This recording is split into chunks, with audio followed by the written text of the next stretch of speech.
Bank Indonesia bersama perbankan di Sumsel, baik BUMN dan bank swasta, siap melakukan pelayanan perbankan dan penukaran uang kecil kepada masyarakat dalam menghadapi Hari Raya Idul Fitri 1437 Hijriah. Hal ini disampaikan Kepala Kantor Bank Indonesia Wilayah 7 Palembang dan pimpinan bank lainnya. Menurut Hamid Poncowibowo, Kepala Perwakilan Bank Indonesia Wilayah 7 Palembang, Bank Indonesia akan menyediakan dana 4,3 triliun rupiah untuk memenuhi kebutuhan lebaran dan jumlah dana disesuaikan dengan permintaan perbankan di Sumsel.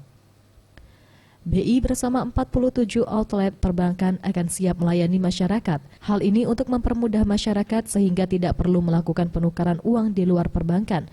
Dan Bank Indonesia menyediakan 2 kendaraan keliling yang akan difokuskan di pasar-pasar.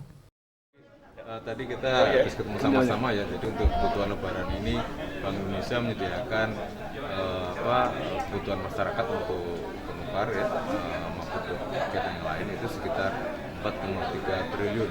Jadi ini sesuai dengan proyeksi dari perbankan di Sumsel ini ya, karena mereka melakukan proyeksi dengan perhitungan sebesar itu dan kita mampu untuk bisa memenuhi sebesar itu, dan tentunya sekiranya ini lebih, kita masih ada backup untuk memenuhi kebutuhan itu. Untuk melayani penukaran masyarakat ini kita menyediakan 47 outlet, 47 bank ya akan melayani masyarakat.